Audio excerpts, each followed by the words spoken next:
Chapter 1. Just another Wednesday morning? It was a fine spring morning. William Thacker was looking out of his window, thinking about life. Notting Hill. Not a bad place to be, he thought. On weekdays there was the market, selling fruit and vegetables from all over the world. At the weekend, even more people crowded into Portobello Road and the streets around it to buy expensive old furniture, paintings, and cheap clothes. Then there were the unusual shops, the cafes and restaurants. The streets were always busy, always full of people. But best of all, this was the place where most of his friends now lived. Notting Hill was like a small village in the middle of a big city. And in this London village, William Thacker had his home. His wife lived in another part of town. Well, she was his wife until 2 years earlier. Then she left him for a man who looked like Harrison Ford. So, in the house with the blue front door, William, 28 years old and single, now lived a strange half-life with his Welsh lodger, Spike. "Hey, can you help me with an important decision?" Spike walked into the room. He was a tall, thin, pale man with dirty yellow hair and untidy clothes. "I'm going out with the great Janine tonight, and I want to wear the right T-shirt." "What have you got?" asked William, trying to show interest. Spike pulled on a T-shirt. On the front, an alien was swimming in a sea of blood above the words, "I love blood." "Well, there's this one." I'm not sure it's romantic enough," William said thoughtfully. "Yes, maybe you're right." Spike ran up the stairs, still talking. "I know you'll like this one." He came back wearing a second T-shirt. "Take me," read the words on the front in big black letters. "Well," said William slowly, "will she think you're looking for true love? I'm not sure that she will." "Oh, I don't want her to get the wrong idea. Okay, just one more." He came down in the last T-shirt. Below little red hearts, it read, "You're the most beautiful woman in the world." William showed his surprise. "Yes," he said. "That's perfect. Well done." "Thanks. Great. I'm feeling lucky." Spike smiled.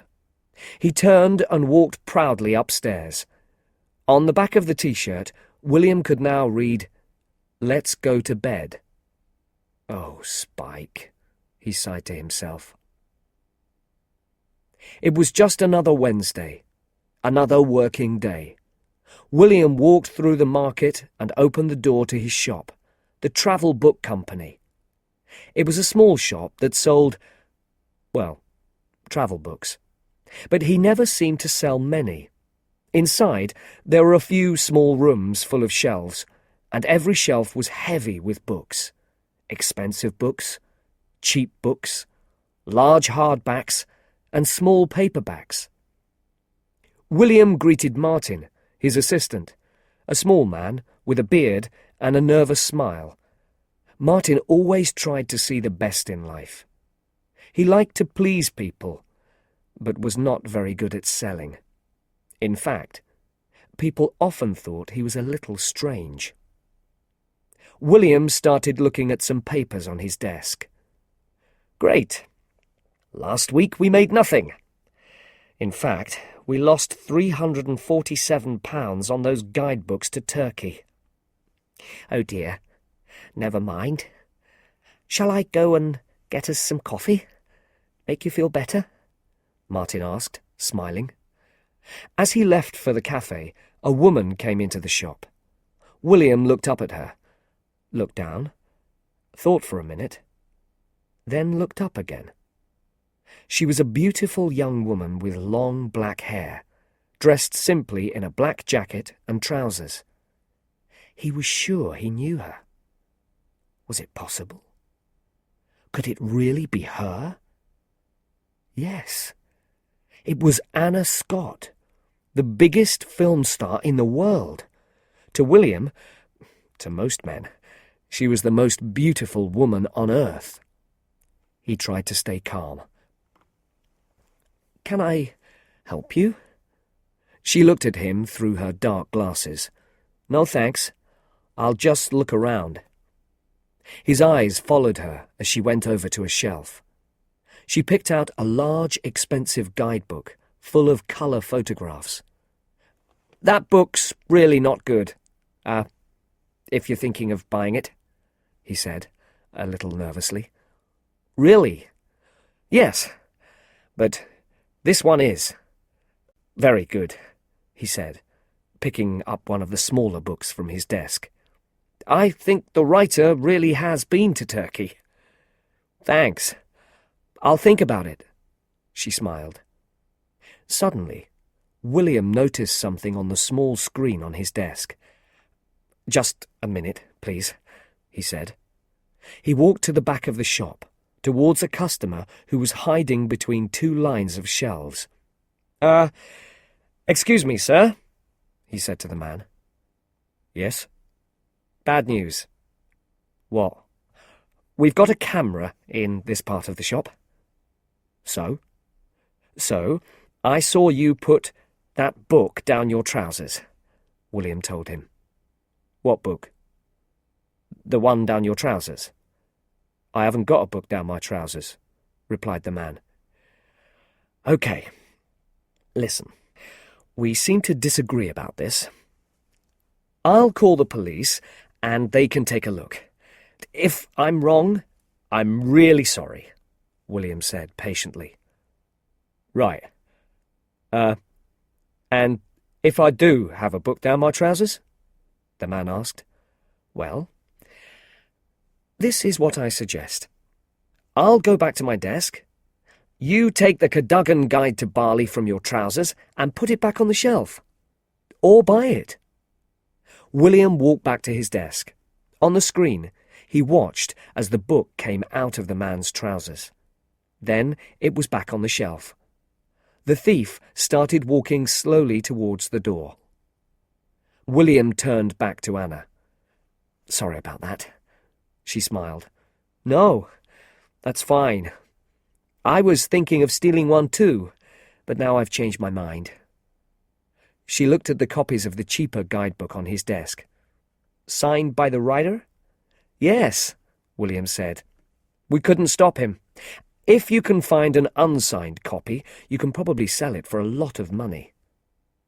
The thief stopped next to Anna, looking at her with interest. "Can you sign this for me?" he asked, pulling a dirty piece of paper from his coat. Anna sighed. "What's your name?" she asked. "Rufus." She wrote on the piece of paper and gave it back to him. He tried to read her handwriting. "What does it say?" he asked. She pointed. "Well, that's my name. And there it says, 'Dear Rufus, I hope the police catch you next time.'" "Nice," he smiled. "Would you like my phone number?" "I don't think so," she replied. As the man left the shop, she turned to William. "I think I'll try this one." She gave him the large, expensive book and the money for it. "Oh, right. Maybe it isn't as bad as I thought," William said. "Probably quite good. And I'll give you this one free." He dropped the cheaper guidebook into the same bag. "Very useful for lighting fires or for making paper hats."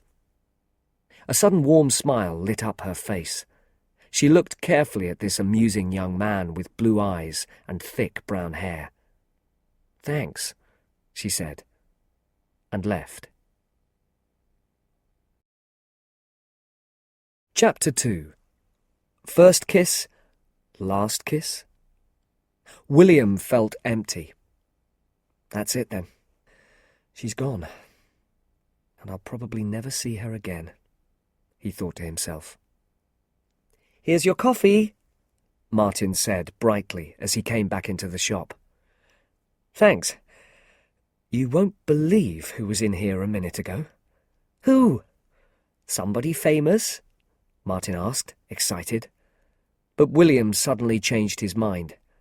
"Oh, nobody." "Perhaps one day a famous person will come in," said Martin, his eyes shining. "I saw one of the Beatles once. Ringo Starr? Well, I think it was Ringo Starr. I'm not really sure. He was quite far away. He had long hair and a beard." "So you think you saw Ringo, but perhaps you didn't?" Yes, that's right." "Maybe it was just a man with long hair and a beard." "Yes, maybe." "Not a very good story then, is it?" suggested William. He shook his head and finished his coffee. "Right, another one?" "Yes." "No, let's go crazy. I'll have an orange juice." 5 minutes later, William left the cafe and hurried back to the bookshop with the orange juice. But as he turned the corner, he walked straight into a woman. The orange juice ran down her shirt. "I'm so sorry." He looked up at the woman's face. For the second time that day, it was Anna Scott. "Oh, really? I'm sorry. Here, what are you doing?" Anna shouted angrily as William tried to clean her shirt with a paper towel. William jumped back. Nothing. Listen, I live across the street. You can wash at my house." "No, thank you. I just need to call my driver." She turned away. "I also have a phone. In 5 minutes, you can be clean and back on the street again." She turned and looked at him. "Okay. What does across the street mean? How far is your house exactly?" William pointed. "It's just there. That's my house. The one with the blue door." She looked down at her shirt. Then she looked back up at him. "Well, okay." They walked towards William's house. He opened the door. "Come in. I'll just—" The house was in a terrible mess. William ran inside in front of her and kicked some shoes under the stairs. He threw away an old pizza and tried to hide some dirty plates. "I'm afraid it's a bit untidy." Anna looked around. Her face showed nothing. Taking the bag of books from her, William pointed towards the stairs. "The bathroom's up there, and there's a phone on the desk in the room next to it." She took her other bags and walked upstairs. William ran around the ground floor, clearing the mess. "Anna Scott is in my house. She's in my bathroom. And look at this place. I'll kill Spike," he thought. He heard Anna's feet on the stairs and looked up. She was wearing different clothes now, a black top and skirt. Without the dark glasses, her deep brown eyes shone. She looked wonderful. William stopped and stared. He tried to think of something to say. "Tea. Would you like a cup of tea before you go?" "No, thanks." "Coffee?" "No." "Something cold? Orange juice?" "No, probably not." "Water?" "Really? No." "Something to eat?" "Some fruit?" "No." "Do you always say no to everything?" Anna looked amused. "No. I must go," she said. "Thanks for your help." "You're welcome." He wanted to say more, but he couldn't find the words. "And I'd like to say," he continued finally, "you're wonderful. It's my one chance to say it. When you've read that terrible book, you'll never visit my shop again." She looked pleased. "Thank you." William walked her to the front door. Nice to meet you. Strange, but nice. Anna left, and he closed the door behind her. Oh, no, he thought. Strange, but nice? What was I thinking? There was a knock on the door. It was Anna again. Oh, hi. Did you forget something? I forgot my books, said Anna, stepping quickly inside the house. Oh, right. William ran into the kitchen to get the bag. Here they are. Thanks. Well, they stood near the door again. This time, William felt more comfortable. Then Anna moved forward and kissed him. He could smell her hair. He could feel the smoothness of her skin against his. He couldn't believe it. Anna Scott, the woman of his dreams, was here in his house, kissing him. William Thacker. At the worst possible time, a key turned in the lock. Oh no, it's my lodger, Spike. I'm sorry, there's no excuse for him. Spike walked in and straight past them towards the kitchen. I'm going to get some food, he called over his shoulder. Then I'm going to tell you a story that you won't believe. Anna looked at William. You won't tell anyone about this, will you? Right. No one. I mean, I'll tell myself sometimes, but don't worry. I won't believe it. He opened the door for her a second time. Bye. She touched his hand lightly, and then she was gone. William walked slowly back into the kitchen. Shall we watch videos tonight? I've got some really great films, Spike said, between mouthfuls of food. Yes, thought William sadly. I've got nothing better to do with my life. One of Spike's videos was a film starring Anna Scott. Later that evening, as the two men sat in front of the TV, William remembered the touch of her hand, the smell of her hair. Spike shook his head at the screen. It's hard to believe somewhere there's a man who can kiss Anna Scott anytime, anywhere. Yes, she's quite wonderful. Chapter 3. Call Me. A customer came into the bookshop the next morning. William knew Mr. Smith well. Have you got any books by Dickens? Mr. Smith asked. William sighed. Not again. No, he said slowly and patiently. This is a travel bookshop. We only sell travel books. Oh. And that new John Grisham book? No, John Grisham doesn't write travel books either. Oh. Right. Have you got a copy of Romeo and Juliet? William looked at Mr. Smith, then shouted, Martin, your customer. Martin came out from behind some shelves with a warm smile on his face. Can I help you? He asked Mr. Smith. As William stared sadly out of the window, a bus went past the shop. On the side was a large picture of Anna in her new film, Helix. He couldn't stop thinking about her.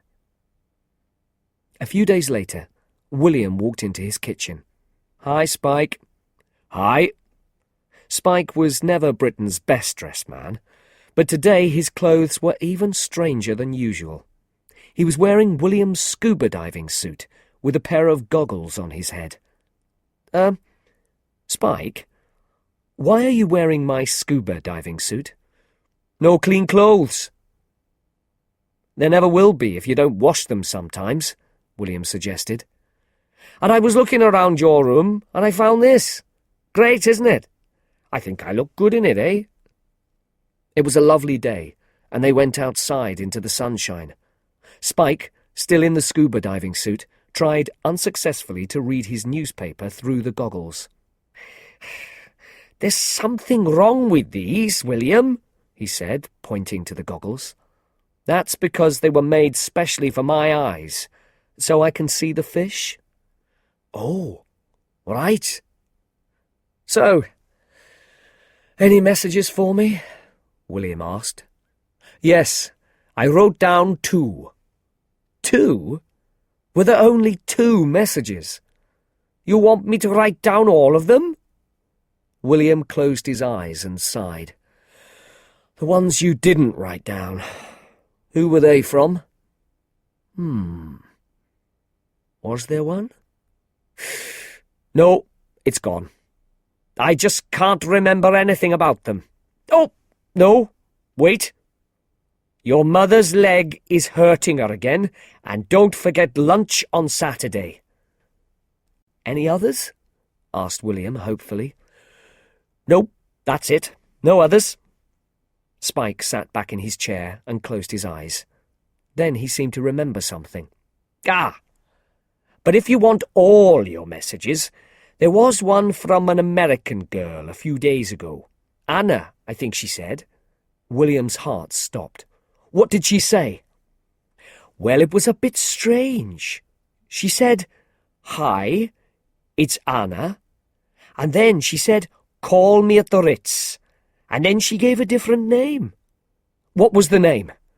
No idea. One name's difficult enough to remember, but 2? William ran inside. Hello? Is that the Ritz Hotel? He said when a man answered the phone. Can I help you, sir? I hope you can. I'm a friend of Anna Scott. She left me a message. She's staying with you. She asked me to call her? I'm sorry, sir. We have nobody here of that name. No, that's right. I know that. She's using another name. She left a message with my lodger. A bad mistake. Think of the stupidest person you know. Well, my lodger's even worse. He's so stupid. Try Flintstone! William looked up from the phone and turned towards Spike. What? Try Flintstone! Spike repeated. William spoke slowly into the phone. Is it possible that Flintstone means anything to you? I'll put you through, sir. William could hear another phone ringing. He tried to stay calm. What shall I say? He thought to himself. He practiced a few words. Hi. Hi. Anna.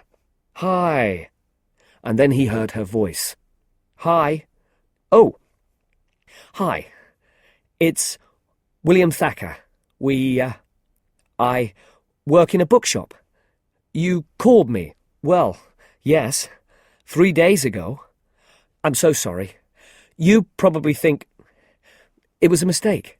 My stupid lodger, Spike, took the message, and he didn't give it to me until now. Oh. Okay, she said slowly. Perhaps I could come to the Ritz for tea or something. Yes, but I'm a little busy today. She was silent for a minute. But let's try. 4 o'clock. Right. Great. William put down the phone. Wonderful. Chapter 4. Tea at the Ritz? William arrived at the Ritz Hotel, carrying some roses for Anna. As he got into the lift, another young man followed him in. Which floor? William asked. 3. The lift stopped at the 3rd floor, and William and the young man got out. They both looked around for the room numbers. Then they both turned right. Anna, William knew, was in room 38. As he walked, the young man followed closely behind him. William looked over his shoulder questioningly. He slowed down at room 38, and the other man did too. William pointed at the number. Are you sure you... The man smiled. Yes, he replied. Oh. Right. William knocked. A bright-faced American girl opened the door. Hello, I'm Karen. Sorry, everything's taking longer than we thought. Here's all the information you need." She gave each of them a press package with pictures from Anna's new film, Helix. William looked at the woman, then at the man behind him. What was happening? Then Karen showed them into a large room.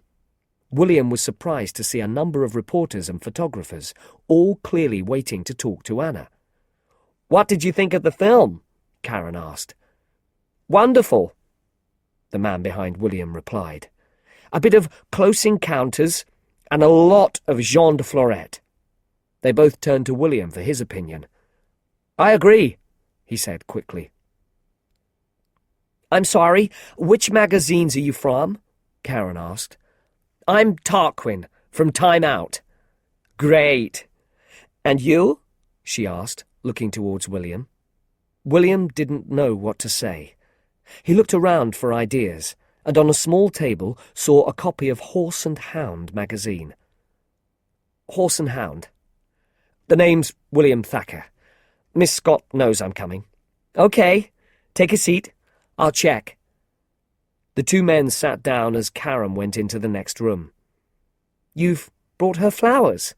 said Tarquin with interest. William thought quickly. No. They're for my grandmother. She's in a hospital near here.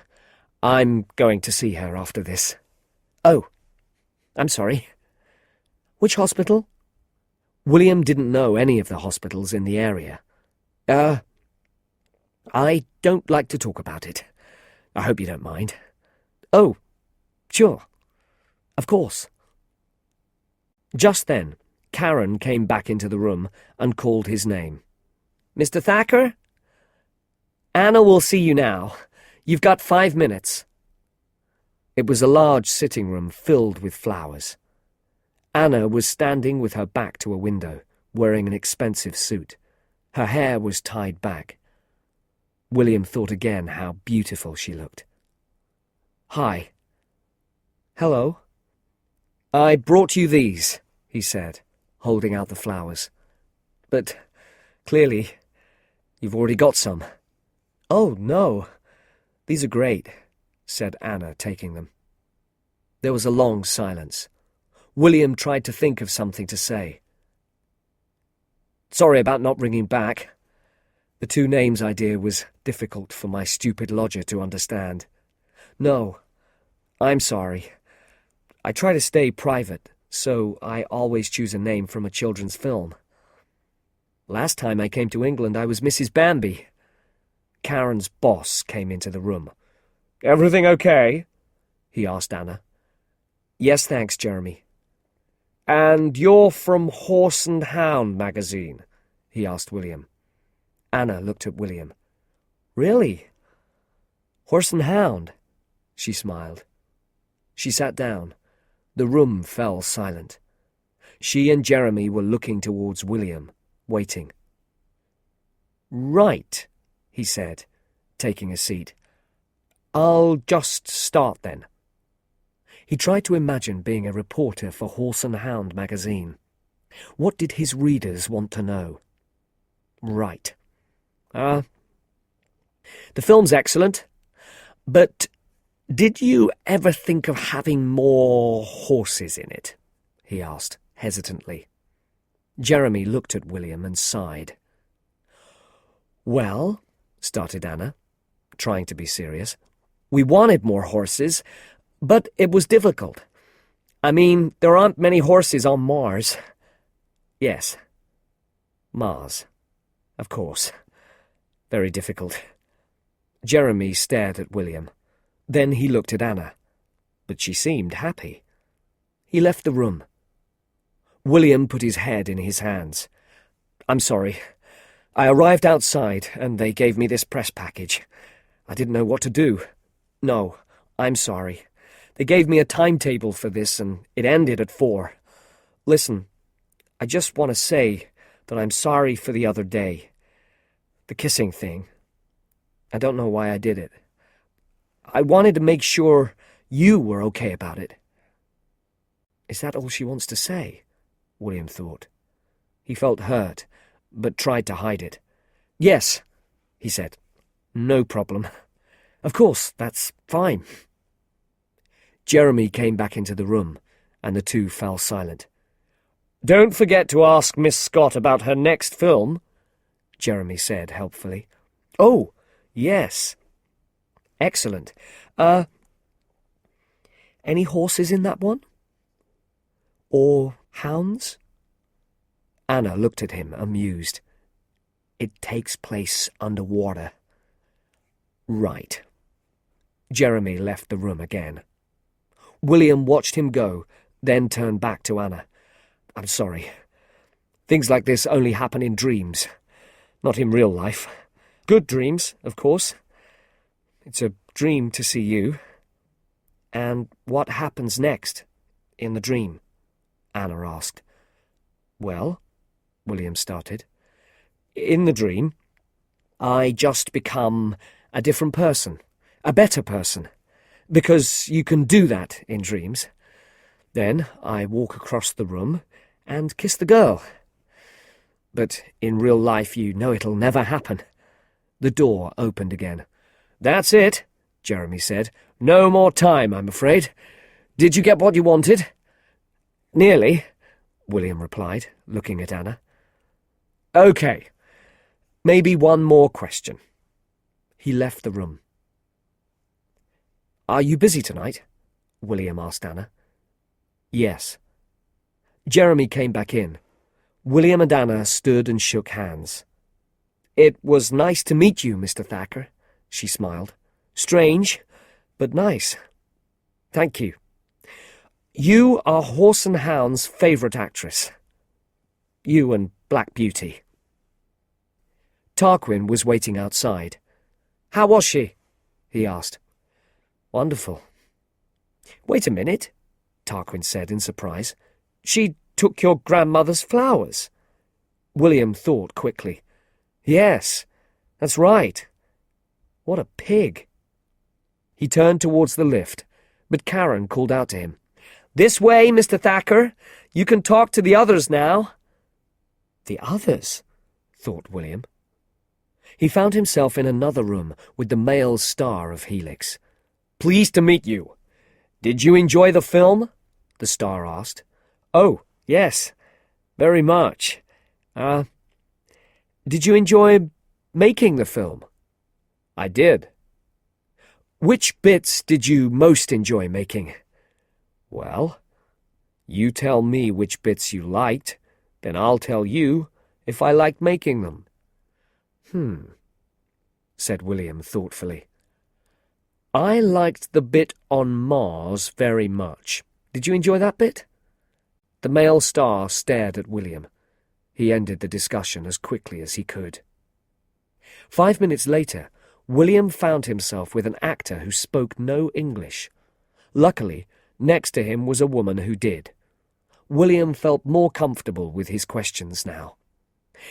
Did you have a deep understanding of the person you were playing? The woman asked the question in Spanish and waited for the actor's answer. No. No, she said to William. And why not? Asked William. The woman put the question in Spanish and waited for the answer. It was quite long. Because he played a crazy man-eating alien. Another room. A child actress this time. She was 11 years old. Is this your first film? No, it's my 22nd. Of course it is, William said in surprise. Any favourites out of the 22? Working with Leonardo. Da Vinci? She looked at him strangely. DiCaprio? Finally, the bad dreams seemed to be ending. William walked towards the lift again, pushing past the cameraman. Mr. Thacker? It was Karen. William sighed deeply. Have you got a minute? And then he was back in the room with Anna. That thing I was doing tonight, I've changed my plans. I have to spend the evening with Horse and Hound's star reporter. Anna smiled. William's heart jumped. Oh, well, great. Excellent. Then he had a sudden thought. Oh, no! It's my sister's birthday. We're having dinner. Okay, fine. But no, I won't go. No. I mean, if it's fine with you, I'll come too, she said. You'll come with me to my sister's birthday party? If that's all right. Of course it's all right. My friend Max is cooking, and he's the worst cook in the world, but you can hide the food in your bag. Okay. Okay. Chapter 5. The Birthday Party. Max was busy preparing the meal. He's bringing a girl? He asked his wife, Bella. Are you serious? Yes. Quite a surprise, isn't it? Does the girl have a name? He didn't say. Black smoke was pouring from the oven. Oh, no. What's happening here? Said Max, running towards it. Then the doorbell rang, and he ran to the door. He threw it open. Come in, come in. Food problems. And he ran back to the oven. William and Anna walked into the large kitchen. Hi, sorry. He's finding the meat a bit difficult, said Bella, welcoming her guests from her wheelchair. Hi, said Anna. Bella looked at her carefully. Hey, you look like... Bella? This is Anna, William said quickly. Right, she replied, looking carefully at Anna's face. Okay, I've solved the problem, said Max, turning back from the oven. Hello, Anna. He stopped in surprise as he saw her face. Have some wine. Thank you. The doorbell rang again, and Max went to the front door. Happy birthday! You look wonderful, he said, as Honey hurried in. Honey, a small young woman with a big smile and large eyes, danced around happily, showing her new dress. Max followed her to the kitchen. Listen, he whispered. Your brother has brought this girl and, They reached the kitchen. Hi, everyone! Honey smiled to the others. Then she suddenly saw Anna. Oh, wow! William spoke quickly. Honey, this is Anna. Anna, this is Honey. She's my baby sister. Hi, said Anna with a smile. Oh, wow. This is one of those really important times in a person's life. I know I should be calm about it, but Anna, I love you. I think you're the most beautiful woman on earth, and I have honestly believed for some time that we could be best friends. What do you think? Anna looked surprised and amused, but pleased. Marry Will, Honey continued. He's really nice, and then we can be sisters. I'll think about it. Anna laughed. The doorbell rang again. That'll be Bernie, said Max, going to the door. A large man with a round, pleasant face walked in. Sorry I'm late, Max. I made a mess at work again, I'm afraid. Lost millions. Bernie, come in. This is Anna. Hello, Anna. Glad to meet you. He shook her hand, then turned to Honey. Happy birthday, Honey Bunny. Here you are. He gave her his present. It's a hat. You don't have to wear it. Max poured Bernie a drink. Then he and William went to prepare the table. Max took his drink and joined Anna. So, tell me, Anna, what do you do? I'm an actress. Great. I'm a stockbroker, but I've done a little bit of theatre in my time. Not as a job, of course. I always thought it was a difficult life. Acting. I mean, the money's terrible, isn't it? Anna agreed. It can be. Bernie continued. I know friends from university, clever people, and they earn very little. £7,000–8,000 a year. What sort of acting do you do? Films, mainly. Oh, excellent. Well done. Bernie seemed more interested. How's the pay in films? The last film you made. What were you paid? $15 million. Bernie's face went bright red. Right. Right. So that's quite good. Very good, really. Can I get you another drink? I think we're ready, called Max, walking towards the table. Anna looked around, then asked Bella, "Could you tell me where the—" "It's just down there, on the right," she said, pointing. "I'll show you," offered Honey. "Quickly, quickly, talk very quickly. What are you doing here with Anna Scott?" Bella said to William after Anna and Honey left the room. The others crowded around them. "Anna Scott," said Bernie, turning pale. "The film star?" "Yes." "Oh, no." Honey returned to the kitchen and said in a whisper, "I don't believe it. I walked into the toilet with her. I was still talking when she started taking off her jeans. She had to ask me to leave." The meal was very enjoyable. The old friends laughed and joked together, and Anna soon felt part of the group. "What do you think of the meat, Anna?" asked Bella. Anna answered in a whisper so Max couldn't hear. "I don't usually eat meat," she smiled. Bella put her hand to her mouth. "Oh, no," she laughed. They moved into the sitting room for coffee. "Anna, you have done so much, and we have clearly failed in life," Max said. "That's not a bad thing. In fact, we should be proud of it. I'm going to give the last piece of cake to the person who has the saddest life." Max looked around. There was a short silence. Then William looked at Bernie. Bernie went first. "Well, it's me, isn't it? I do a job that I don't understand. I haven't had a girlfriend since I was 12. And if I get any fatter, I probably never will." "I like you," Honey told him. "Well, I did before you got so fat." Max turned to Bernie. "You see? And you also earn a lot of money.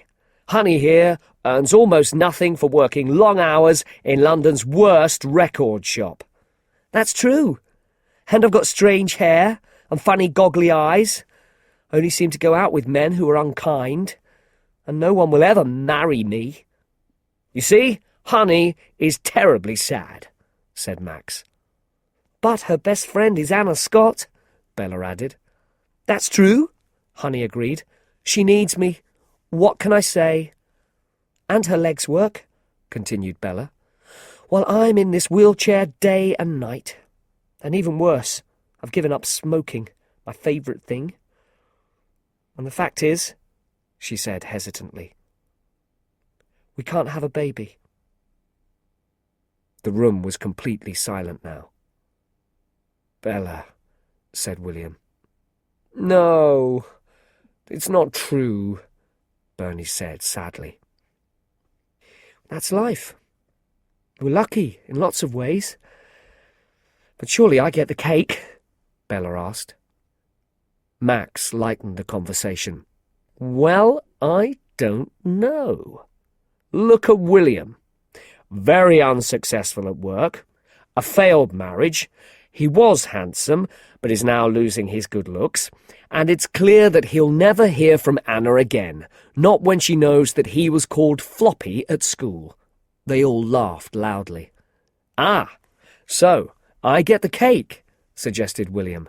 Max answered, "I think you do, yes." William reached for the cake. "Wait a minute. What about me?" It was Anna. "You?" asked Max. The others stared at her. "Well, I'd like to try for the cake." "You'll have to prove it," William smiled. "It's a lovely cake, and I'm going to fight you for it." "Well, I've worried about my weight since I was 19, so I've been hungry for 10 years. I've had a lot of not nice boyfriends, and one of them hit me. And every time my heart's broken, the press write about it. Oh, and it costs me millions to look like this." "Really?" said Honey, looking closely at her face. "Really. And one day, not long from now—" The table was silent again. It was clear that Anna was speaking from the heart. "My looks will go. They'll realize I can't act, and I'll become a sad middle-aged woman who was famous for a few years. she continued sadly. They all looked at Anna in silence. Then Max broke the silence with a shout. "Nope, nice try, beautiful, but you must think we're stupid." They all laughed. "Useless," said William to Anna. "You're not getting the cake." When it was time to leave, William and Anna stood up. "That was a great evening," Anna said to Max. "Thank you so much for coming," he replied warmly. "And I have to say that I love your tie, Max." It was blue, with red telephone boxes on it. "Now I know you're lying." Anna turned to Bella. "Lovely to meet you." "And you. It's a pity you don't eat meat, but don't worry, I won't tell Max." Bella looked at her husband with a smile. "What? Oh, no!" "Good night, honey," said Anna. "I'm so sorry about the toilet thing. I meant to leave, but I just... Listen, ring me if you need to go shopping with someone. I know lots of nice cheap places. Of course, money isn't really... Nice to meet you." Honey gave her a kiss. "You too. I'll come to you for help with all my clothes." "Love your work," said Bernie, smiling nervously. As the front door closed behind them, William and Anna heard the others scream with excitement. "Sorry," William said. "They always do that when I leave the house." "Floppy," she laughed. He looked at her. "It's my hair. It was always falling across my face." "Why is Bella in a wheelchair?" "It was an accident. About 18 months ago." There was pain in William's eyes at the memory. "And the baby thing? Is that a result of the accident?" "I'm not sure. I don't think they've tried for children before." They walked in silence, a comfortable silence. It was a lovely night. "Would you like to come—" "My house is just—" William asked hesitantly. She smiled and shook her head. "It's too difficult." "Okay, that's fine." "Are you busy tomorrow?" she asked. "I thought you were leaving." "I was." They were walking along a street with trees on one side. "What's in there?" asked Anna, pointing to the trees. "A garden.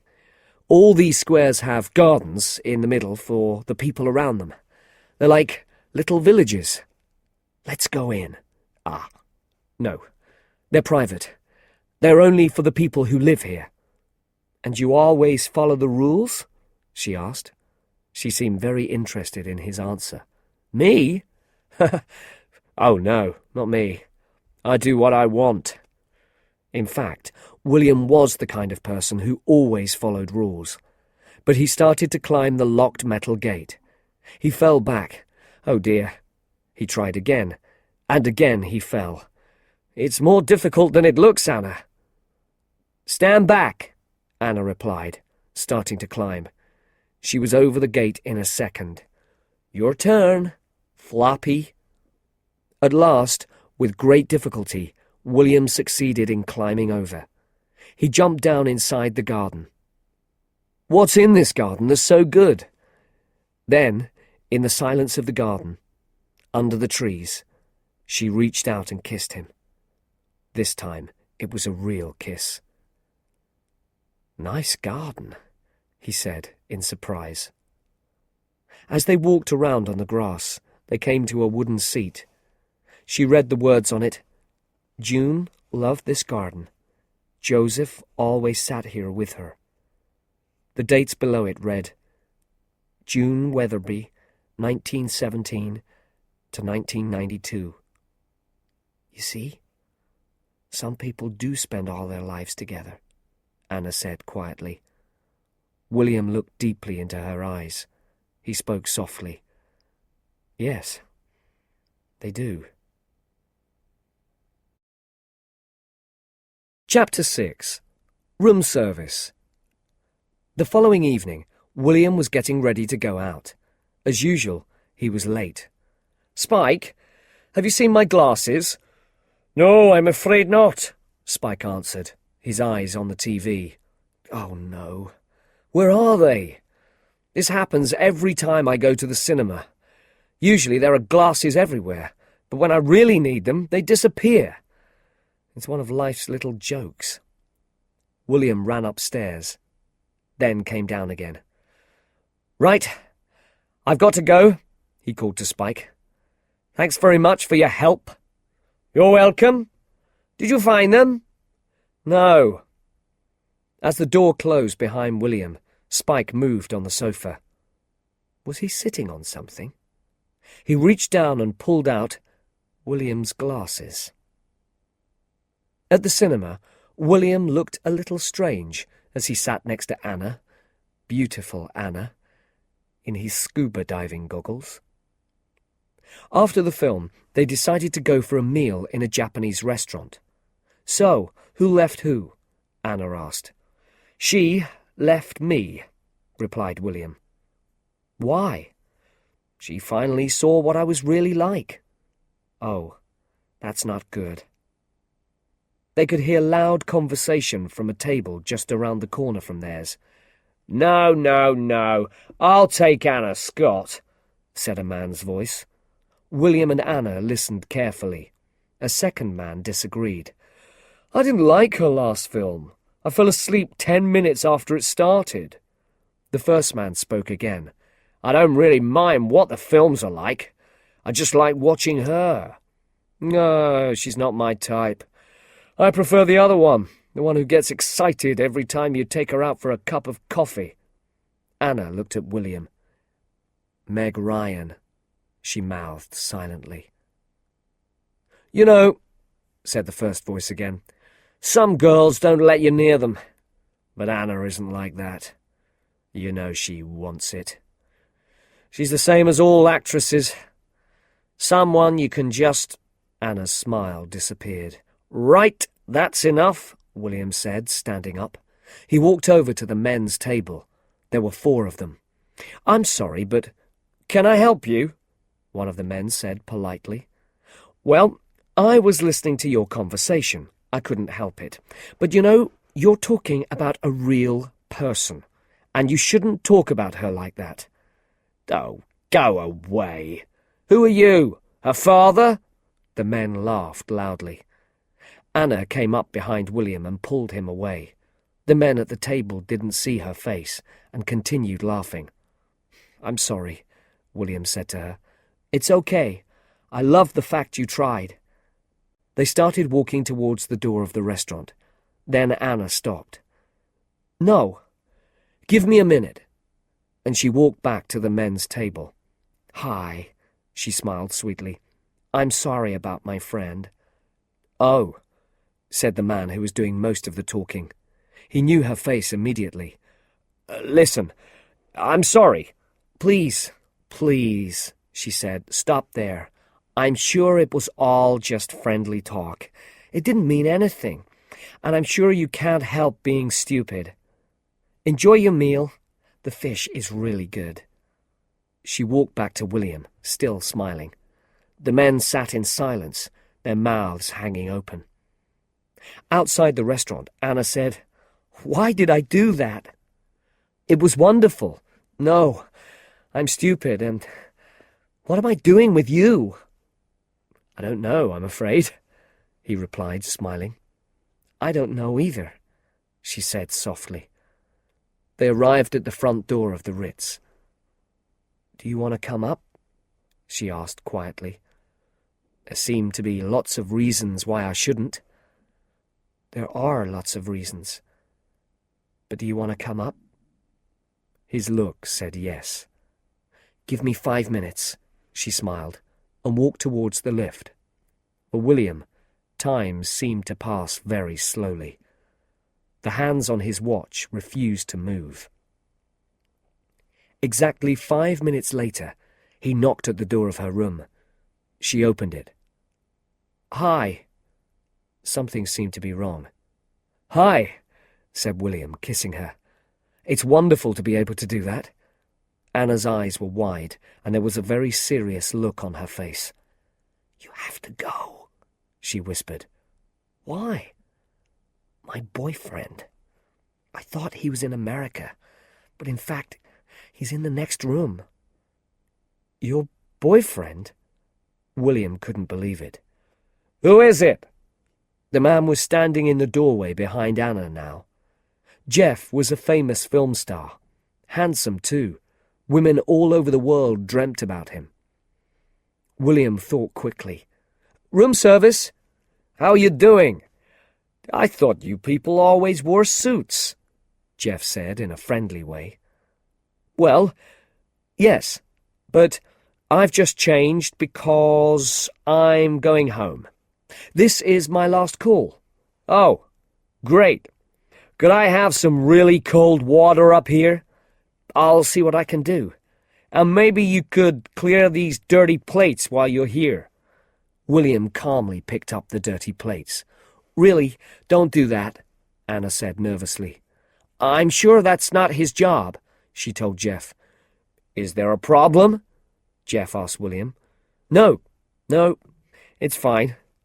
"What's your name?" he asked. "It's, Bernie." "Well, thank you, Bernie," he said, pushing £5 into William's hand. Jeff turned to Anna. "Hey, good surprise or bad surprise?" Anna looked uncomfortable. "Nice surprise." Jeff kissed her. "She's lying," he said to William. "She hates surprises." He turned to Anna. "So, what food are you ordering?" "I haven't decided." "Well, don't order too much. I don't want people saying, 'There goes that famous actor with the big fat girlfriend.'" Jeff laughed, leaving the room. William looked at Anna. "I think I should leave. This is all very strange. I didn't realize. I'm so sorry. I don't know what to say. I think goodbye is probably the right word." William walked downstairs and out into the lonely night. His heart ached. Chapter 7. Alone again. William looked out of the window of his house, lost in his thoughts. "Talk to me, William. This is me, Spiky. Tell me what's wrong." William never usually spoke about his feelings, but this time he needed to talk to someone, even if it had to be Spike. "Well, okay. There's a girl," he began hesitantly. "Aha, a girl. I thought so. Speak, friend." "She's someone who can never be mine. I've been close to her, but I can never be as close again. And I really miss her." Spike looked thoughtful. "Yes, that's a problem. I missed a girl at Swansea Station once. I got the time wrong. I left 5 minutes before the train arrived." He laughed. "Thanks," William sighed. "Very helpful." That night, William ate with his friends at Tony's restaurant. They were the only people there, as usual. They often ate there, because Tony was an old friend. This was his first restaurant. He was trying hard to make it a success. On the front page of Bernie's newspaper was a picture of Anna and Jeff at Heathrow Airport. "You didn't know she had a boyfriend?" Max found this hard to believe. "No. Did you?" William asked, surprised. The looks on their faces showed that everyone knew. "You all knew?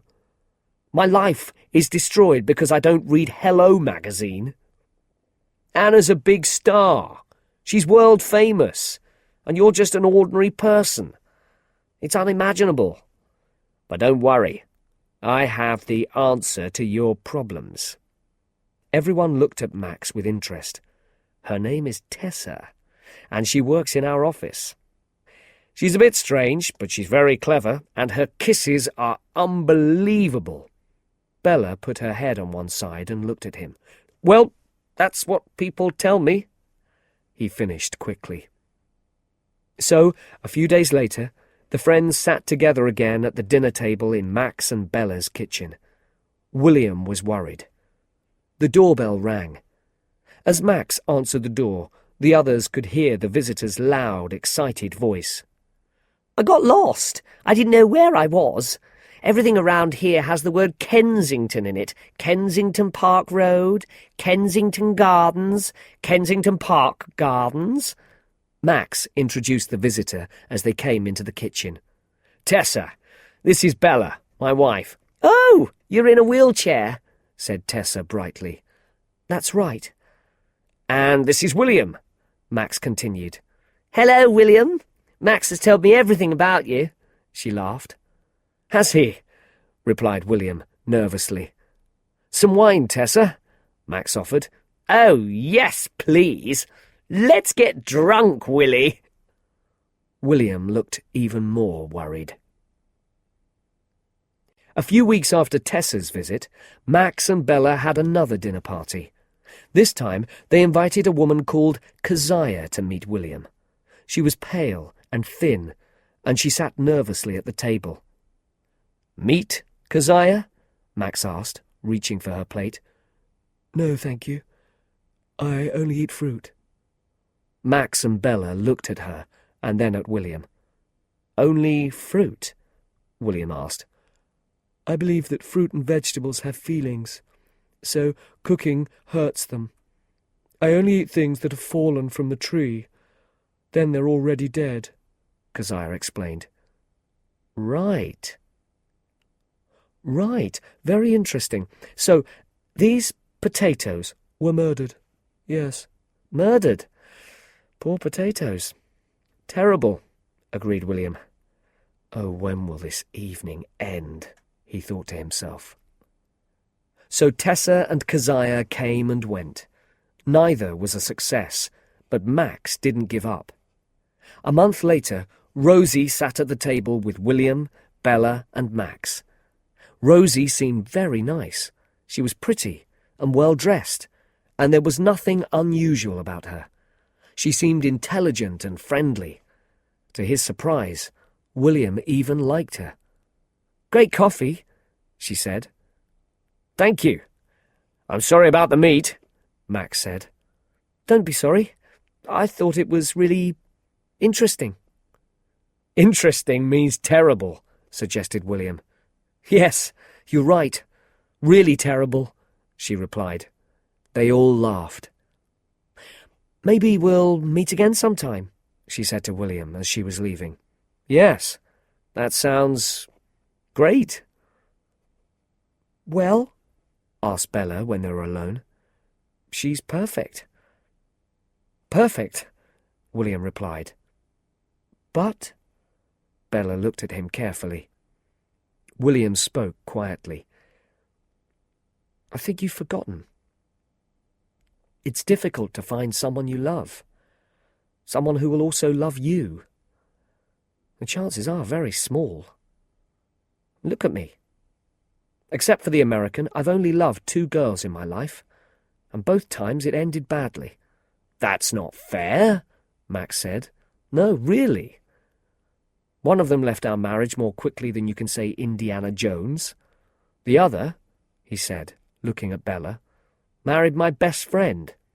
But she still loves you, Bella smiled at him.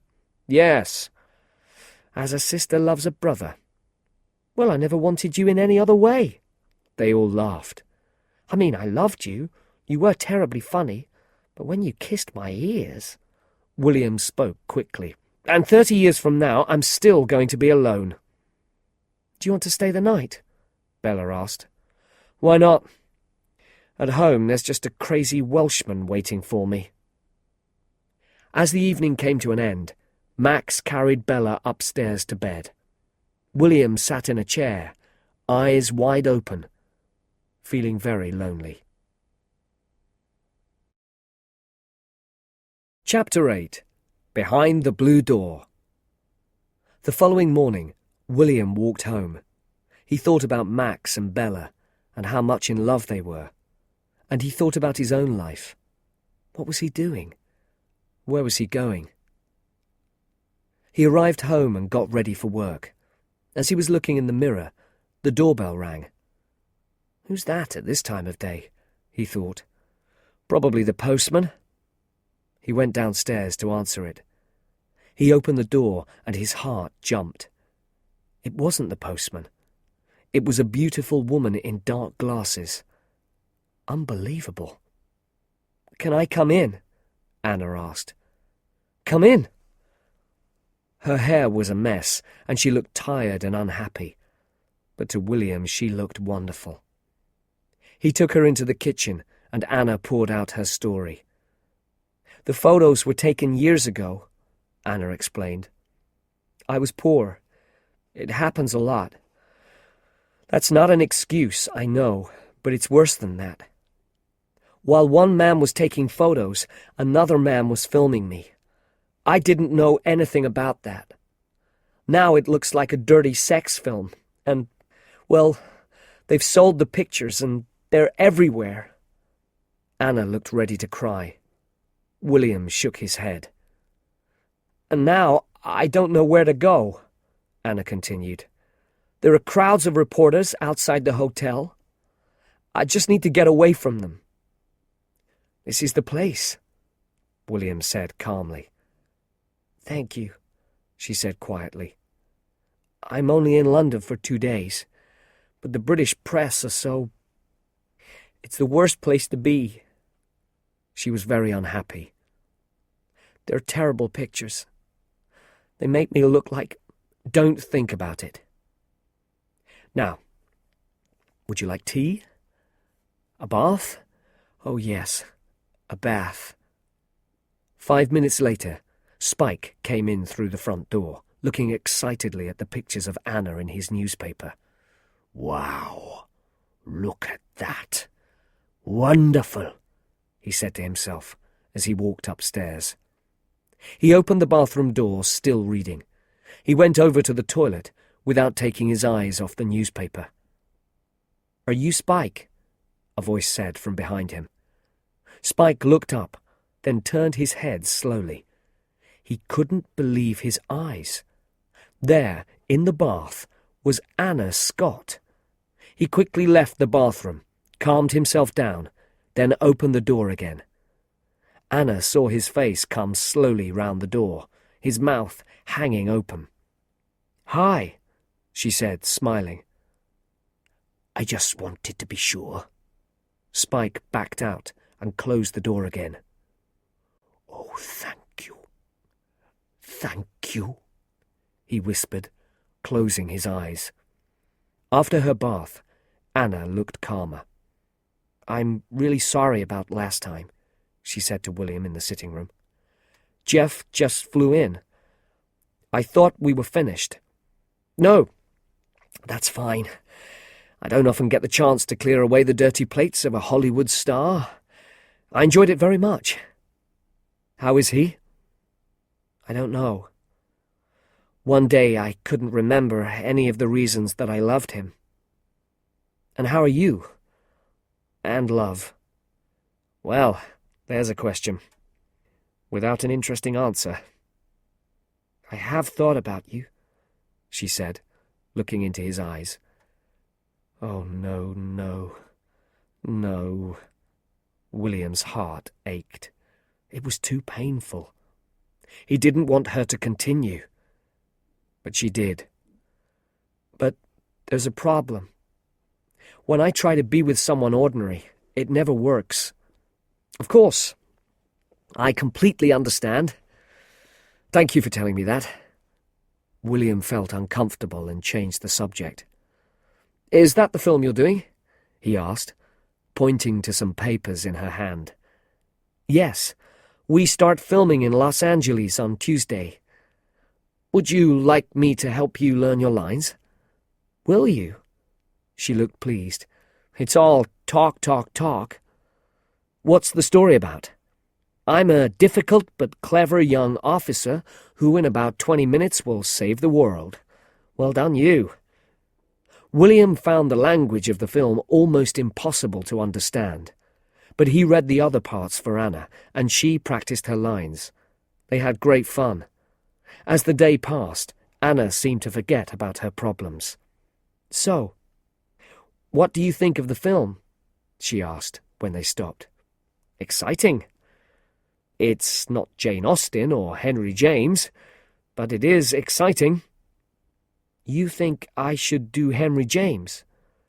I'm sure you'd be great in Henry James.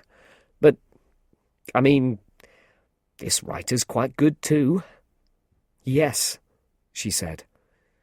Nobody in the Wings of the Dove says, "Tell the Pentagon we need Black Star cover." And I think that's a pity.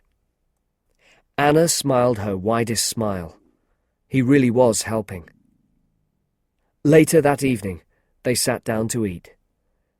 "I can't believe you have that picture on the wall," she said, looking at a cheap copy of a Chagall painting. "You like Chagall?" he asked. "I do. That's how love should feel. A big, dark, blue sky. With a fish falling from it. Yes. Happiness isn't happiness without a fish falling from the sky." Spike brought pizzas to the table. "Right, for the Queen of Notting Hill, Carnival Calypso, hot chicken and fruit, and a little more chicken." "Great," said Anna, looking at her plate. "Spike, did I tell you that Anna doesn't eat meat?" "Ah. Well, I've got some vegetable soup from last week. If I take off the skin, it'll be perfect." After the meal, Spike left to meet his friends in the pub. William and Anna were alone at last. "You've got big feet," Anna said. "Yes, I've always had them." "You know what they say about men with big feet?" "No, what's that?" "Big feet." She stopped and looked him in the eye. "Big shoes." They both laughed, comfortably. A little later they discussed Anna's film work. "When I make films," she told him, "I don't take my clothes off. Well, not all of them. That's the agreement. And they have to discuss it with me if they want to use another person's body in my place." "Another person's body? What do you mean?"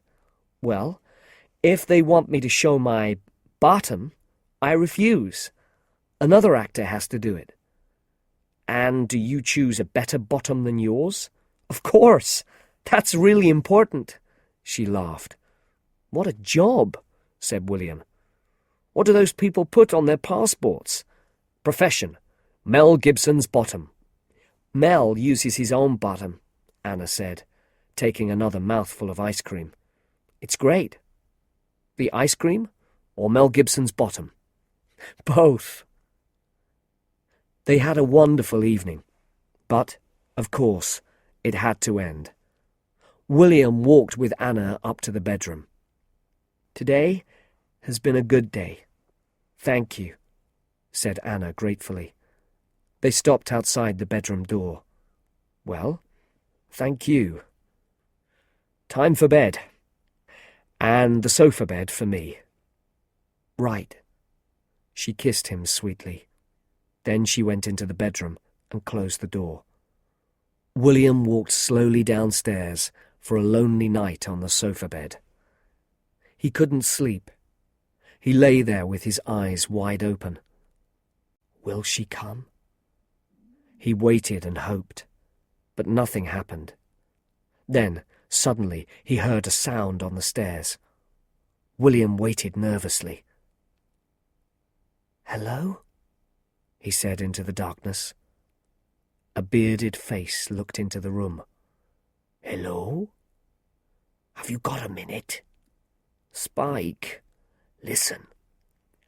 Anna's not with her boyfriend now, is she?" Spike asked. "No, I don't think so." "And she's in your house?" "Yes." "And you like her?" "Yes." "And she likes you?" "Yes." "Well, isn't this your big chance? You should be up there with her." Spike pointed upstairs. "No, Spike. She's in trouble. This is not the time," William said angrily. All right. I understand that. Spike turned to go. Then he spoke again. Do you mind if I try? Spike! No, you're right. I'll talk to you in the morning. William lay down again. Okay. But maybe it'll be too late then. Spike went back to bed. William lay in bed, thinking. A few minutes later, he heard footsteps on the stairs again. Oh, go away, will you? He said angrily. Okay, replied Anna quietly. William jumped up. No! Wait. I thought you were Spike. I'm so happy you're not. They stood face to face in the half-light. He kissed her neck softly, then her shoulder. Then he looked at her face. That face. He couldn't believe he was touching Anna Scott. Wow. What? Anna asked. Oh, nothing. And he kissed her deeply. The next morning, they lay in bed together. It's wonderful and strange that I, William Thacker, can look at your naked body. You and every other person in this country, she replied. Oh, yes. Sorry. Rita Hayworth always said they go to bed with Gilda and they wake up with me. Do you feel that? She asked. Who was Gilda? Her most famous part. Men went to bed with the dream and woke up with the reality. Do you feel that way with me? You're lovelier this morning than you've ever been, he replied. Anna smiled. Oh. Then she jumped out of bed. I'll be back. Don't go away. 10 minutes later, Anna returned with breakfast. Breakfast in bed? She smiled warmly. She sat on the bed and asked hesitantly, Can I stay a bit longer? William looked at her. Stay forever, he said softly. Oh, I forgot the sugar. Just then, the doorbell rang. You get the door, I'll get the sugar, she said, leaving the room. William sighed. He pulled on his underpants and went downstairs. Okay, I'm coming, he shouted. He opened the door and was suddenly caught in the light of lots of cameras. The street was full of reporters shouting. He quickly shut the door again. Jesus Christ! What is it? Anna called. Don't ask, replied William, his voice shaking. William, what is it? Anna thought he was joking. She went to the door, opened it, and looked outside. Oh no, she cried, throwing the door shut. She turned to William. And they got a photo of you dressed like that? Undressed like this, yes. Spike walked into the kitchen, naked, except for a pair of dirty grey underpants. Good morning, my lovely ones, he greeted them, giving William a big smile. Anna was on the phone. They're outside. Hundreds of them. Yes, I know. Just get me out of here. She put the phone down and walked angrily upstairs. Don't go outside, Spike, said William. Really, it's not a good idea. Why not? Just don't. William followed Anna upstairs. Spike thought for a minute. Then he opened the front door. The air was filled with people shouting, cameras, and lights. Wow, thought Spike, standing there in his grey underpants. He liked this. He turned to offer the photographers the best view of his naked body. When he closed the door, he looked at himself in the mirror. Not bad. Not at all bad.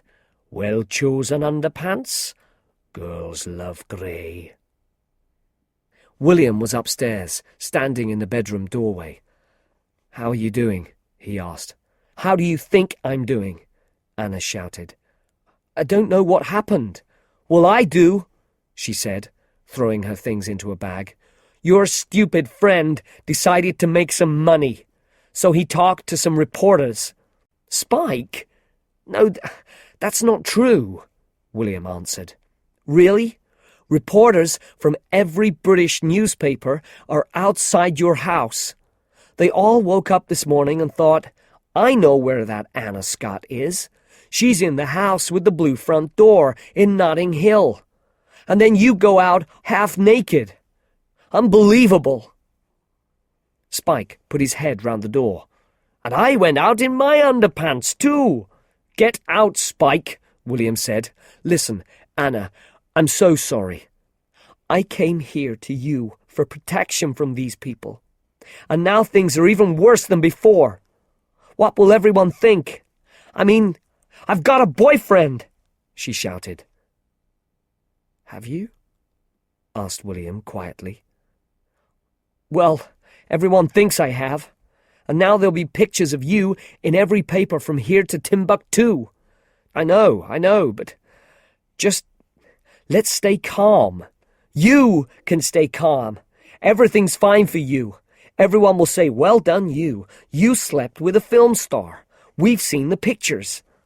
William looked hurt. "That is so unfair," he said seriously. "You can use it for your business. Buy a boring book from the man who slept with Anna Scott." She pushed past him and out of the room. "Stop. Please, calm down. Have a cup of tea." But she refused to listen. "I don't want a stupid cup of tea. I want to go home," she shouted, running downstairs. William followed her. The doorbell rang. "It's a big car," Spike called down from the upstairs window. "It looks like your driver, Anna." Anna was a little calmer now, but as cold as ice. "Tell Spike to buy you an expensive meal, or a holiday," she said to William. "I'm sure he has the money now." "That's not true. Spike's not like that. Wait a minute. This is all crazy. Can't we laugh about it? Terrible things happen in the world. Compared to them, this is nothing." Spike came downstairs. "He's going to tell you about people without food in Africa," he said to Anna. "Well, it's true," said William, "and we don't have to go as far as that. My best friend had an accident and is in a wheelchair for the rest of her life." Anna's face softened. "Okay, you're right, of course. But I've had this problem for 10 years and you've only had it for 10 minutes. You can't imagine what it's like. I mean, tomorrow all this will be yesterday's news. You don't understand, do you?" She looked at him. "They keep these photos. Every time someone writes about me, these photos will be in the papers. Newspapers last forever. I'll be sorry about this forever." The colour left William's face. He realised now that this was the end. "Right. Fine. I won't be sorry, if it's all right with you. I'll always be glad you came. But you're right. You should go." She looked at him sadly, and then the doorbell rang again. Keeping her head down, Anna ran outside. There were shouts from the crowd of reporters and photographers, and then she was gone. William turned to Spike. "Was it you?" he asked. "Well," Spike said slowly, "it's possible that I told 1 or 2 people in the pub." William sighed. "Right." Chapter 9. New Hope. Summer ended and autumn leaves began to fall. William continued with his life, but he couldn't escape a feeling of emptiness. Every day was the same. He lived through that winter in a dream. Nothing seemed important. And then it was spring. "We've got something for you," said Honey, coming into the bookshop. Spike stood behind her in the doorway. "You'll love me for the rest of your life." "What is it?" asked William, interested. "The phone number of Anna Scott's office in London. And the one in New York. You can ring her. You think about her all the time. Now you can ring her." William knew Honey was trying to help. He tried to look pleased. "Well, thank you. That's great." "It is great," she said, smiling. "See you tonight." Honey and Spike left. William looked at the piece of paper in his hand for a minute. Then, with a sigh, he threw it away. That evening, the friends met again at Tony's restaurant. Tony's dream was at an end. His restaurant was closing. Bella spoke for them all. "Exactly a year ago, this man here started the finest restaurant in London." The friends all laughed and shouted. "But sadly, no one ever came to eat here." "Just a very small problem," said Tony, smiling. Bella continued. "And so, from next week, we have to find somewhere new to eat. It's a sad time." Tony smiled again, but the smile couldn't hide his unhappiness. "But I just want to say one more thing. Tony, don't think there's something wrong with you. We can't always understand the reasons why things happen. Some things succeed and others fail. Nobody knows why. Some of us get lucky and some of us lose our jobs," Bernie finished. "No," said Bella in surprise. "Yes, it's true," Bernie replied with a sigh. "They're changing everything, and there's no place for me. Well, you know I was no good." "So we go down together," said Tony, lifting his glass to Bernie. "To Bernie, the worst stockbroker in the world." They all laughed and drank. "I've got something to say too," said Honey, standing up. I've decided to get married." They all looked surprised. "I found myself a nice, strange-looking man. I know he'll make me happy for the rest of my life." "Wait a minute," said William. "I'm your brother, and I don't know anything about this." "Is it someone we know?" asked Max. Bernie looked hopeful. "Yes. I'll tell you when the time is right," she replied. She sat down again, and the conversation turned to other subjects. While the others were talking, Honey whispered softly to Spike, "Spike, it's you." "Me?" He looked surprised. "Yes. What do you think?" "Well, yes." "Great," he smiled. "Are there any other important things that anyone wants to say?" Max asked. "Yes," William said seriously. "I want to say that I'm sorry. I'm really sorry for the way I've been for the last 6 months. I have, as you know, been a little unhappy." "A little unhappy? There are dead people that are more fun to be with," laughed Max. "But I want to make it clear that I have turned a corner. From today, I have decided to be happy." "So, all that business with the American is in the past now?" Max asked. "I believe it is," William smiled. "You don't think about her all the time?" "No, I don't think I do." "So you're not interested that she's back in London? Or that she's filming every day in Hampstead?" Max showed him a newspaper with a picture of Anna on the front page. William sighed. "Oh, no." "So you are a little interested then," said Max. The following day, William was in Hampstead. He found the place where they were filming. "Can I help you?" asked the guard. I'm looking for Anna Scott." "Does she know you're coming?" No. No, she doesn't." "I'm afraid I can't let you in." "Oh, right. I mean, she's a friend, but you can't let you in," repeated the guard, turning away. Behind the guard, William saw Anna walking across the grass. She looked beautiful, in a long dress and with her hair piled on top of her head. There were people all around her, ready to help her. Suddenly, Anna looked up and saw William. Her face showed surprise.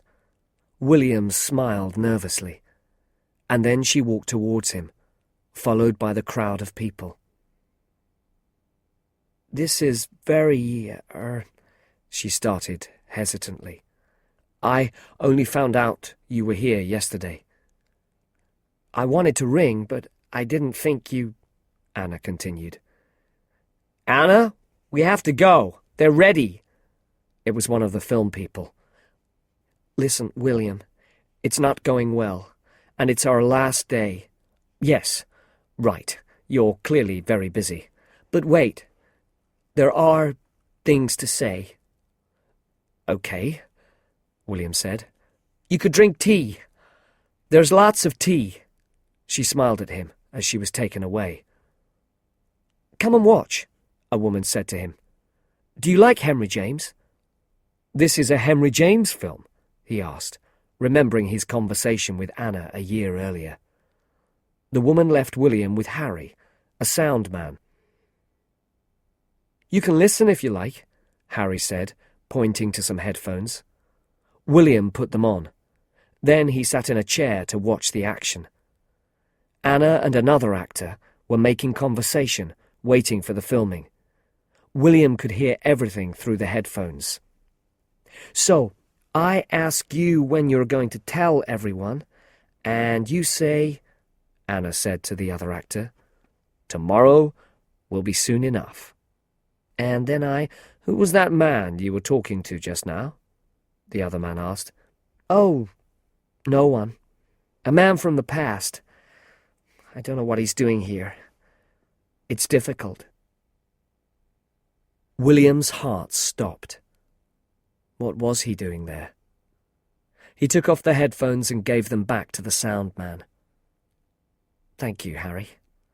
"Any time," Harry smiled. William walked away.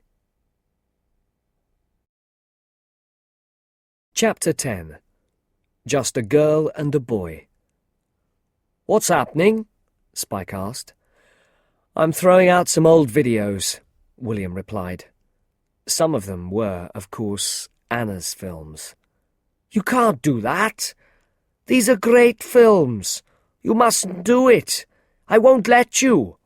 "Right. Let's talk about the money for your room." "Ah. Right. I'll help you. You're right. We don't need all of them." The next day at work, William was at his desk when Martin called to him. "Excuse me, William, there's a package," Martin said. "Well, you work here, don't you?" he replied. "But it's not for the shop. It's for you." "Okay," William sighed, getting up from his desk. "But tell me, what exactly do I pay you for?" William walked towards the front of the shop and stopped suddenly. There, in front of him, was Anna. She was dressed very simply, but was as beautiful as always. "Hi," she smiled. "Hello. You left?" "Yes. I'm sorry. I had to leave.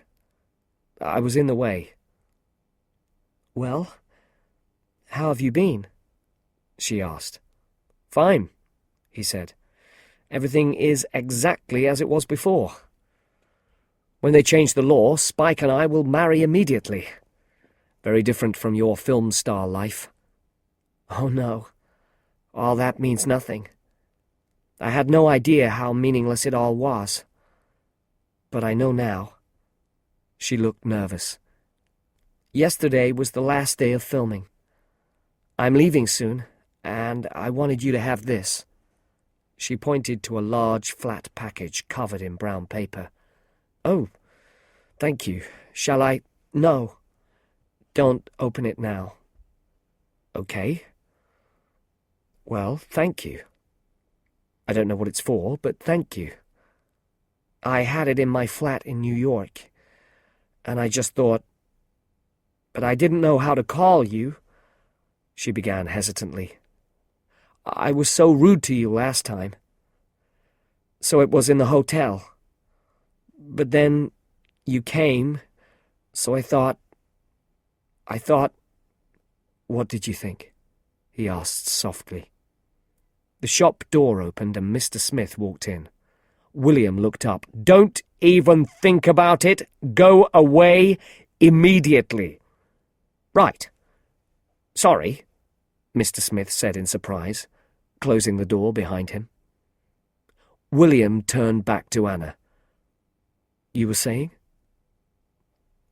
I have to go away tomorrow, and I wanted to ask you, do you think I could see you a little? Or a lot, maybe? Can you ever like me again?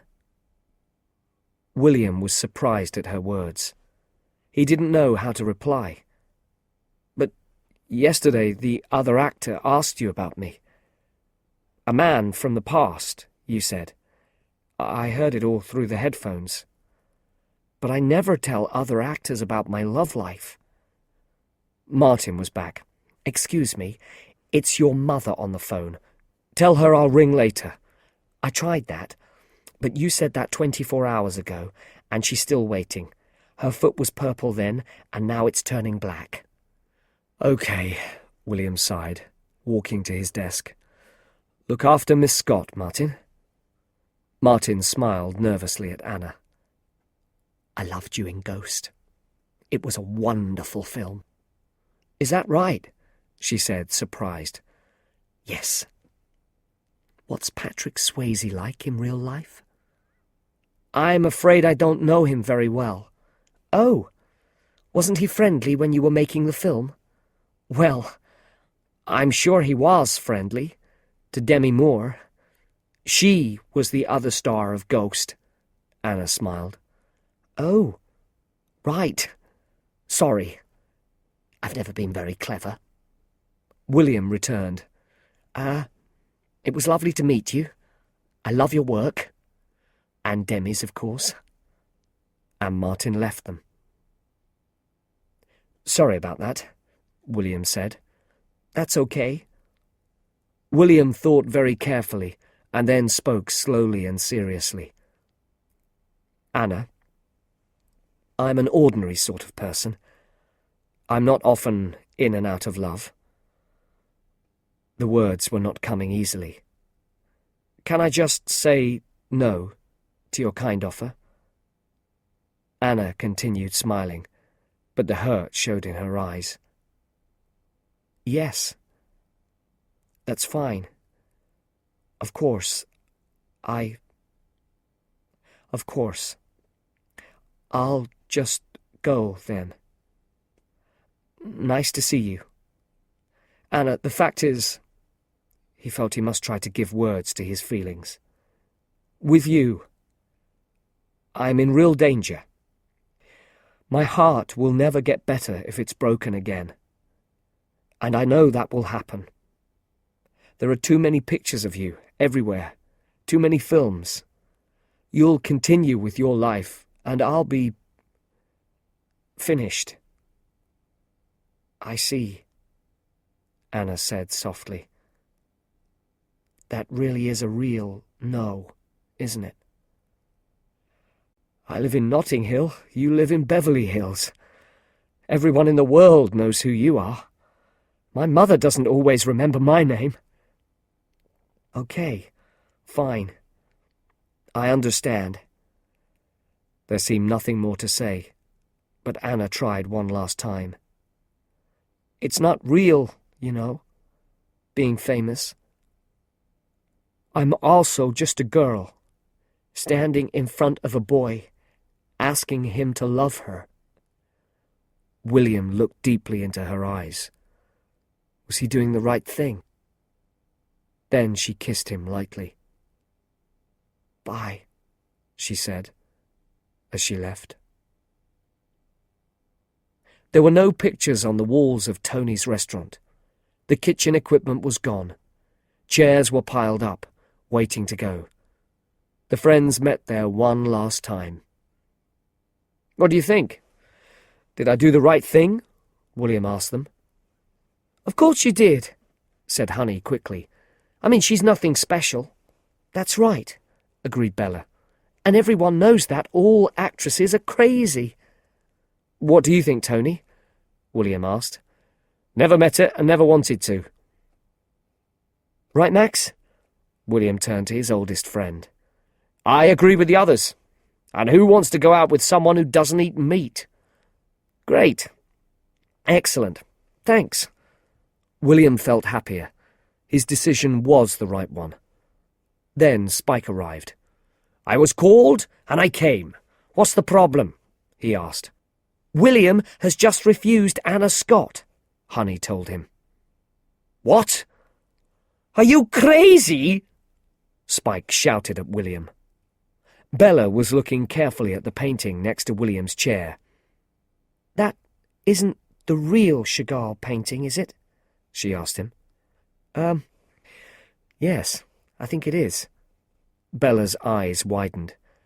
"And she really wanted to go out with you?" Bernie asked. "Well, yes." "That's nice." "What?" asked William. "Well, it's nice when someone wants to go out with you," replied Bernie a little sadly.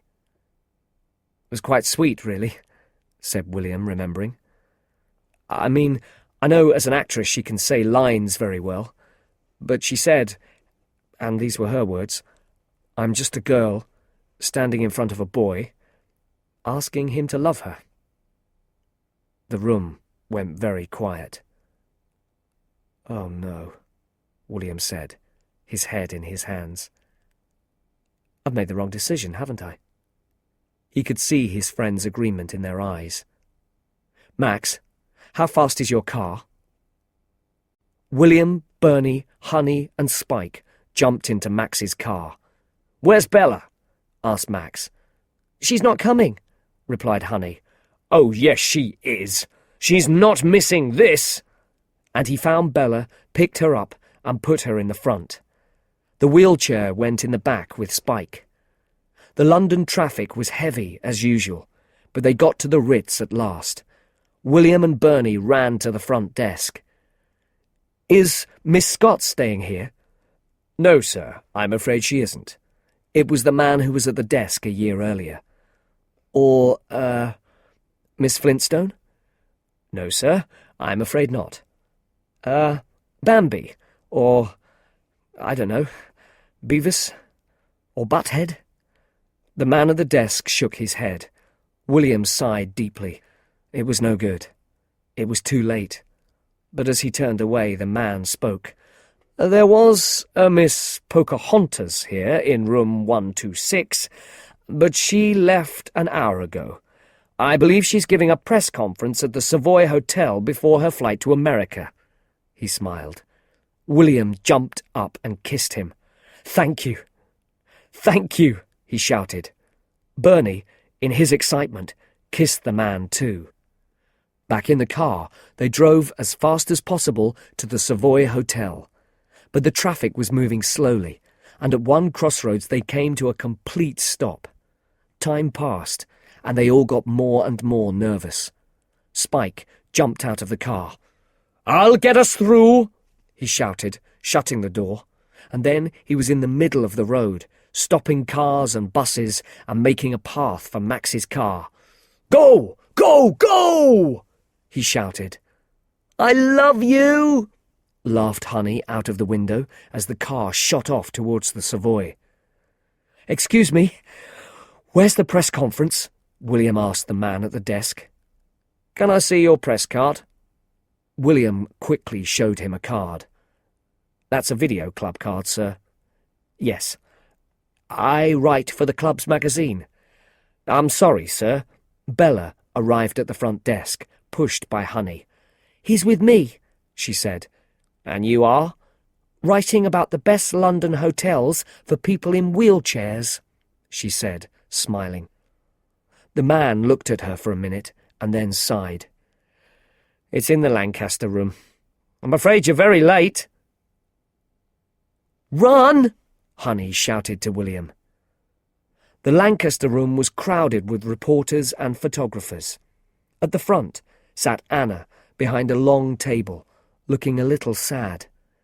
Jeremy from the film company was next to her. "Yes, you, Dominic," said Jeremy, pointing to a reporter.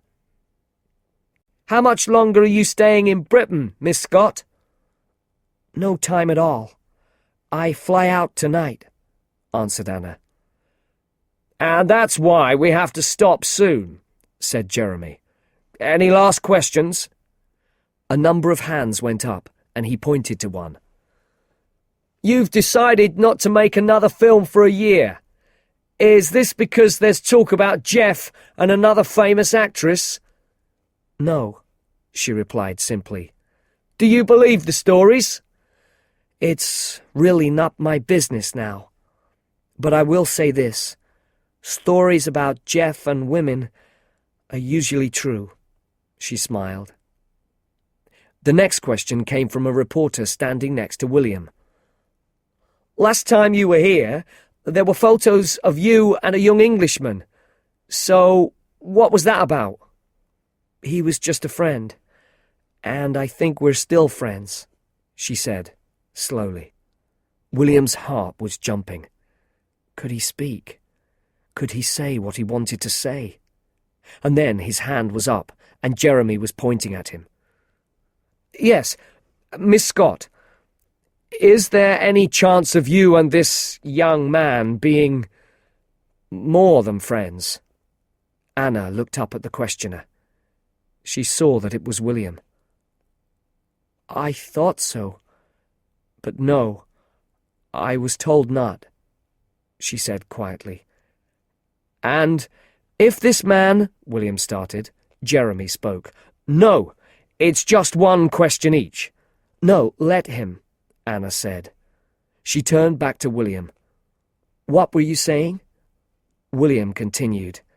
"If this person—" "His name was Thacker," said one of the reporters helpfully.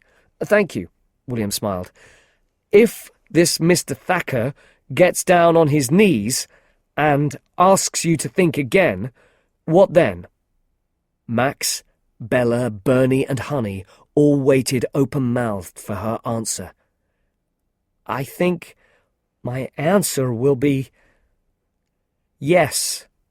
Her smile lit up the room. "That's excellent news. The readers of Horse and Hound will be very happy." Anna turned to Jeremy and whispered something.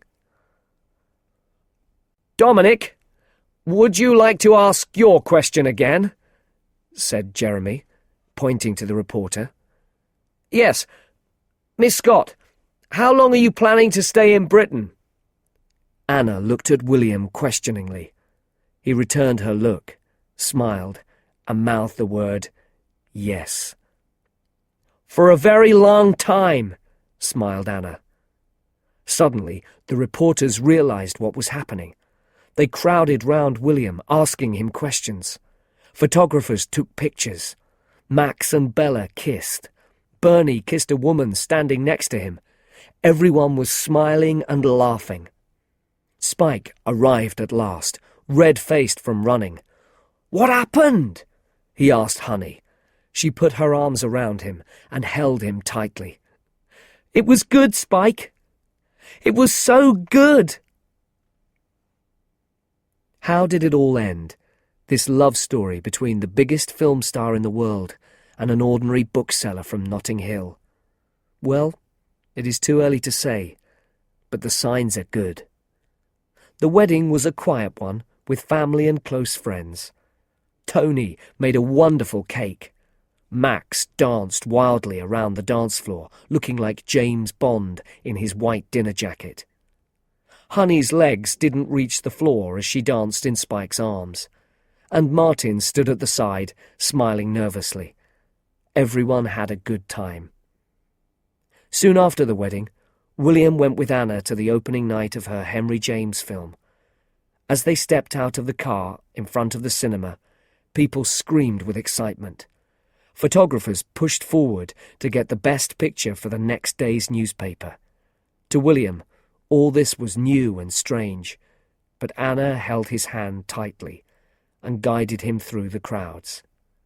We leave the happy lovers on a sunny day a year later in a garden in Notting Hill. All around them are signs of life and love. Children are playing, watched by their mothers. One is holding her new baby. An older woman walks past with her husband. They are smiling and talking softly. On a simple wooden seat, William sits reading. Anna is lying next to him, looking out over the gardens. She looks calm and happy. From time to time, her hand moves slowly over the baby growing inside her.